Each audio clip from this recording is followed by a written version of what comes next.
সকাল 10:38 রাজধানী ঢাকা সহ আশপাশের এলাকায় ভূমিকম্পের ঘটনায় আতঙ্কিত মানুষ এবং সেই ঘটনা ছাপিয়ে এই মুহূর্তে আলোচনায় পুরান ঢাকার আরমানিটোলার কসাইটুলি এলাকার নয়নের মাংসের দোকান। সেই মাংসের দোকানের সামনেই ভূমিকম্পের প্রভাবে মাংসের দোকানের যে ভবনটি রয়েছে সেই ভবন থেকে রেলিং ছিটকে পড়ে সেখানে নিহতের ঘটনা ঘটেছে এবং সেই ঘটনায় এখনও পর্যন্ত 3 জন নিহত হয়েছেন এবং সেখান থেকে আপনাদেরকে সরাসরি সংযুক্ত করেছি। সঙ্গে রয়েছে খন্দকার আসিফুজ্জামান। আপনারা দেখতে পাচ্ছেন এই মুহূর্তে নয়নের মাংসের দোকানটি সেটি বন্ধ রয়েছে এবং সেই দোকানের সামনে অবস্থান করছে দোকানটির কর্মচারীরা এবং সকাল থেকে এখানে কিন্তু ভিড় ছিল এবং আজ সপ্তাহের ছুটির দিন এবং এই ছুটির দিনকে কেন্দ্র করে মাংস কেনার জন্য এই দোকানটিতে কিন্তু ভিড় জমিয়েছিল অনেকেই এবং আমরা স্থানীয়দের সাথে কথা বলে যেমনটি জানতে পেরেছি প্রতি সপ্তাহে শুক্রবার দিন এখানে যেহেতু বিশেষ করে মহিষ জবাই করা হয়, এই মহিষের গোশত সংগ্রহ করার জন্য কেনার জন্য এখানে লম্বা লাইন লেগে থাকে। তবে আজ যে সময়টাতে ভূমিকম্পের ঘটনা ঘটেছে সেটাকে অনেকেই বলছেন যে উপরওয়ালার বিশেষ রহমত, যে কারণে সেই সময়টাতে এই নয়নের মাংসের দোকানের সামনে তেমন ভিড় ছিল না, যে কারণে অনেকেই এই দুর্ঘটনার কবল থেকে বেঁচে যায়। এবং আজকে সকাল 10:38 নাগাদ যে ভূমিকম্পের ঘটনাটি ঘটে এবং সেই ভূমিকম্পের মাত্রা ছিল 5.7 এবং সেটির উৎপত্তিস্থল নরসিংদীর ঘোড়াশালে এবং ঢাকা শহরে যেই অনুভব করা গেছে ভূমিকম্পের মাত্রা সেটি এর আগে কখনো কেউ বাংলাদেশের মানুষ দেখেনি এবং অভিজ্ঞতায় ছিল না। এই প্রথমবার বাংলাদেশের মানুষ এত শক্তিশালী ভূমিকম্পের সম্মুখীন হয়েছে এবং এই ঘটনায় সরাসরি কোনো ভবন ভেঙে না পড়লেও পুরান ঢাকার আরমানিটোলার যে এলাকাটি রয়েছে, যে কসাইটুলি যে এলাকাটি রয়েছে সেই এলাকার একটি ভবন, যে ভবনটি আপনারা এই মুহূর্তে পর্দায় দেখতে পাচ্ছেন, এই ভবনের সিঁড়ির অংশের একটি রেলিং ধসে পড়ে নিচে এবং নিচে ধসে পড়ে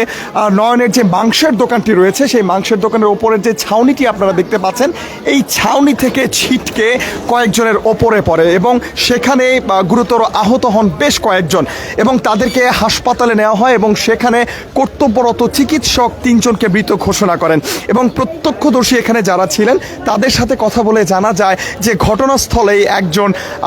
নিহত হন এবং সেখানে এখনও পর্যন্ত সেই রক্তের ছোপ ছোপ যে দাগ সেগুলো এখনও দেখা যাচ্ছে এবং অনেক রক্ত এখনও জমাট বেঁধে আছে। ঘটনার পরপরই স্থানে আইনশৃঙ্খলা রক্ষাকারী বাহিনীর সদস্যরা, পুলিশ, সাদা পোশাকে আইনশৃঙ্খলা রক্ষাকারী বাহিনীর সদস্য থেকে শুরু করে বাংলাদেশ সেনাবাহিনীর বড় একটি টিম এখানে কাজ করছিল এবং সকাল থেকেই তারা এখানে ছিল এবং বেলা বাড়ার সাথে সাথে আপনারা যেমনটি জানেন আজ ছুটির দিন, শুক্রবার বন্ধের দিন এবং জুমার নামাজের কিছুক্ষণ আগে যেহেতু ঘটনা, সকাল 10টা থেকে মূলত জুমার নামাজের প্রস্তুতি চলে ধর্মপাল মুসল্লিদের এবং অনেকেই জুমার নামাজ আদায় শেষে ঘটনাস্থলে ভিড় করেন এবং সময় যত বাড়ছে বিভিন্ন এলাকা থেকে দূর দূরান্ত থেকে মানুষজন এখানে ছুটে আসছেন এবং দেখার চেষ্টা করছেন যেখানে 3 জন নিহতের ঘটনা ঘটেছে সেই স্থানটি অনেকে দেখছেন এবং আপনারা এই মুহূর্তে পর্দায় যে স্থানটি দেখতে পাচ্ছেন সেখানেই মূলত ঘটনাটি ঘটে। নয়নের যে মাংসের দোকান, যেটি বিসমিল্লাহ গরু খাসি মাংসের সাপ্লায়ার নামে যেটি পরিচিত, সেই স্থানেই কিন্তু মূলত এই ঘটনাটি ঘটে এবং আপনাদেরকে বলি যে 5 মাত্রার ভূমিকম্পটি যখন আঘাত হানে সেই সময়টাতেই সিঁড়ির যে অংশগুলো আপনারা দেখতে পাচ্ছেন সেখানেই রেলিংয়ের কিছু অংশ ধসে এসে এই নয়নের দোকানের যেই ছাউনি রয়েছে এই ছাউনিতে পড়ে এবং এই ছাউনি থেকে ছিটকে কয়েকজনের ওপরে পড়ে এবং সেখানে গুরুতর আহত হন বেশ কয়েকজন এবং ঘটনাস্থলে একজন নিহত হন এমন সংবাদ আসে। পরবর্তীতে হাসপাতালে যাদেরকে চিকিৎসার জন্য পাঠানো হয় সেখানে দায়িত্বরত চিকিৎসক আরও 2 জনকে মৃত ঘোষণা করেন। মোট 3 জনের প্রাণহানি ঘটে আজ বাংলাদেশের এই 5.7 মাত্রার ভূমিকম্পের ফলে এবং এই মুহূর্তে নয়নের মাংসের দোকান আলোচনায় রয়েছে এবং পুরান ঢাকার এই কসাইটুলিতে যে মাংসের দোকানটি অবস্থিত এটি পূর্ব থেকে অনেক বেশি জনপ্রিয়। এখানে প্রতি সপ্তাহের শুক্রবার ছুটির দিনে মহিষ জবাই করা হয় এবং সেই মহিষের গোশত সংগ্রহ করার জন্য এলাকার মানুষ সহ দূর দূরান্ত থেকে মানুষজন এখানে ছুটে আসেন। তবে এলাকার মানুষ বলছেন অন্যান্য দিনের তুলনায় আজ এখানে ভিড় এবং চাপ অনেকটা কম ছিল, যে কারণে আরও বড় যে ক্ষতি হতে পারতো, আরও অনেক বেশি মানুষ আহত হতে পারতো, হতাহতের ঘটনা ঘটতে পারতো, সেই ঘটনাটি অনেকটা কমেছে এবং যে 3 জনের প্রাণহানির ঘটনা ঘটেছে এটাও অনেক বড় শোকের সংবাদ এবং এই ঘটনাটিকেও মানুষ আতঙ্কের চোখে দেখছেন এবং এলাকার মানুষ সহ পুরো বাংলাদেশের মানুষ আজকের এই ঘটনায় তারা শোকাহত এবং এই স্থানটি দেখার জন্য দূর দূরান্ত থেকে এলাকার মানুষের পাশাপাশি দূর দূরান্ত থেকে মানুষজন এখানে ছুটে আসছেন এবং আপনাদেরকে যদি নয়নের মাংসের দোকান যেটি আলোচনায় এসেছে যেখানেই মূলত ঘটনাটি ঘটে সেই দোকানটি সেই ঘটনার পর থেকে বন্ধ রয়েছে এবং তারা ব্যবসা এই মুহূর্তে পরিচালনা বন্ধ রেখেছেন এবং সেখানে তাদের যে কর্মীরা তারা এখানে উপস্থিত রয়েছেন এবং তাদের দোকানের আশপাশে মানুষজনের ভিড় এবং সেই মানুষজনের সাথে আপনাদের একটু কথা বলিয়ে দিতে চাই এবং তাদের কথাগুলো আমরা শুনতে চাই এবং আমরা চেষ্টা করব নয়নের মাংসের দোকানের একজনের সাথে কথা বলার জন্য। আপনি তো এই মাংসের দোকানেই কাজ করেন না? সেই সময় সকালে যখন এই ভূমিকম্পটা হয় আপনি কি ছিলেন দোকানের সামনে? দোকানের সামনে ছিলেন না। আচ্ছা, আপনি কি জানেন কি হয়েছিল সেই সময়টাতে? আমরা যে গরু জমা করি ওখানে খবর পেয়েছি যে এদিকে ভেঙেছিল, ইট পড়ছে, ভূমিকম্প হয়েছে এই দিকে, এতটুকুই। আপনি 15 দিক দিয়ে 15:30 দিক দিয়ে 15:30 দিক দিয়ে করে ভাইয়া কি 15:30 দিক দিয়ে এখানে আমরা দেখতে পাচ্ছি নয়নের যে মাংসের দোকান যেটি রয়েছে সেটি বন্ধ রয়েছে এবং নয়নের দোকানের আশপাশে মানুষজনের ভিড়, বিভিন্ন স্থান থেকে মানুষজন ছুটে আসছেন ঘটনাস্থলটি দেখার জন্য এবং যেমনটি বলছিলাম যে এর আগে বাংলাদেশের মানুষ এত শক্তিশালী ভূমিকম্পের সম্মুখীন কখনোই হয়নি এবং আজকের যে ভূমিকম্পের মাত্রা ছিল 5.7, 20 সেকেন্ড যাবৎ এই ভূমিকম্পের স্থায়িত্ব হয় এবং অনেক শক্তিশালী শক্ত যে ভবনগুলো রয়েছে সেই ভবনগুলো দুলতে থাকে এবং আপনারা ইতিমধ্যে গণমাধ্যমের মাধ্যমে আপনারা যেমনটি দেখেছেন বিভিন্ন বড় বড় যে ভবনগুলো ছিল সেই ভবনের ভেতরের চিত্র আপনারা দেখেছেন, অনেকগুলো সিসিটিভি ফুটেজ ইতিমধ্যে সামাজিক যোগাযোগ মাধ্যমে ভাইরাল হয়েছে, সেখানেও আপনারা দেখেছেন যে ভূমিকম্পের যে শক্তিশালী যে আঘাত সেটি আপনারা দেখেছেন। একটু আপনার সাথে কথা বলতে চাই, ভূমিকম্পের সময় আপনি কোথায় ছিলেন? বাসায় ছিলেন। কি পরিস্থিতি হয়েছিল, কি মনে হয়েছিল সেই সময়টাতে? মানে ওই সময় ভূমিকম্পটা হয়েছে, অনেকক্ষণই হয়েছে, ঠিক আছে। তো আমরা ভয় পেয়েছিলেন কি? হ্যাঁ, অবশ্যই। যে এরকম ভূমিকম্প তো কখনো দেখিনি আর কখনো হয় নাই। সবাই চিল্লাপাল্লা চিল্লাপাল্লা করছে আর কি, এই জন্য আর কি সবাই নিচে আশ্রয় নিচ্ছি,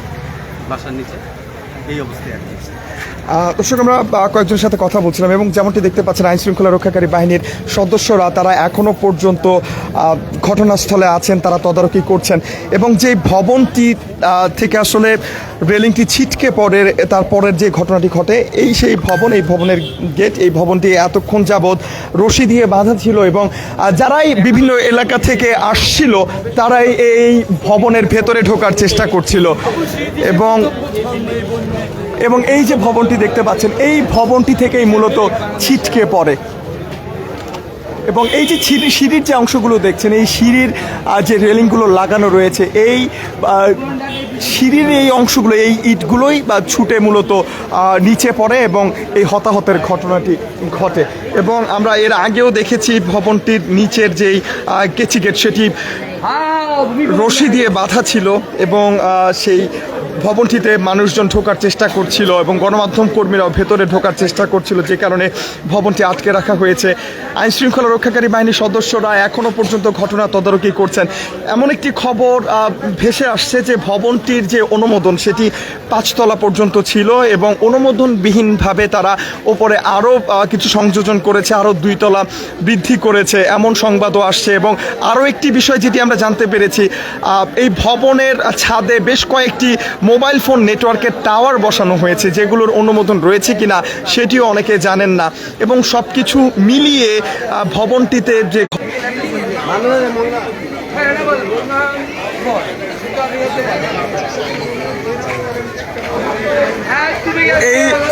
এই যে গলিটি দেখতে পাচ্ছেন মূলত এই গলিতেই আজকের এই হৃদয় বিদারক ঘটনাটি ঘটেছে। এর আগে বাংলাদেশের মানুষ 5.7 মাত্রার যে শক্তিশালী ভূমিকম্প সেটি কখনো কেউ অভিজ্ঞতায় দেখেননি এবং আজকের যে ঘটনাটি পুরো বাংলাদেশের মানুষকে আতঙ্কিত করেছে, মানুষকে শোকের সাগরে ভাসাচ্ছে। পুরান ঢাকার যে ঘটনা, যেখানে একটি ভবনের সিঁড়ির রেলিং ধসে পড়ার কারণে 3 জনের মৃত্যু হয়েছে আহত হয়ে, সেই ঘটনা বাংলাদেশের মানুষকে ব্যথিত করেছে। শোকাবহ একটি দিন পার করছে বাংলাদেশের মানুষ, বিশেষ করে পুরান ঢাকার আরমানিটোলার কসাইটুলিতে যে ঘটনা, সেই ঘটনায় এখনো পর্যন্ত মানুষের শোক দেখা যাচ্ছে। বিভিন্ন স্থান থেকে এলাকার মানুষের পাশাপাশি সাধারণ মানুষ ছুটে আসছে ঘটনাস্থলে। দর্শক, এই ছিল রাজধানীর পুরান ঢাকা থেকে আরমানিটোলার কসাইটুলিতে ভূমিকম্পের আঘাতে আহত হয়ে মৃত্যুবরণ করা 3 জনের যেই বিস্তারিত তার সর্বশেষ। এবং আলোচনায় ছিল নয়নের দোকান, সেই নয়নের দোকানের সামনে থেকে আপনাদেরকে সরাসরি তুলে ধরছিলাম বর্তমান চিত্র। পরবর্তীতে সর্বশেষ আপডেট নিয়ে আবারও হাজির হয়ে যাব। ততক্ষণ পর্যন্ত কালের কণ্ঠের পর্দায় চোখ রাখার আহ্বান জানিয়ে বিদায় নিচ্ছি। খন্দকার আসিফুজ্জামান, কালের কণ্ঠ, ঢাকা।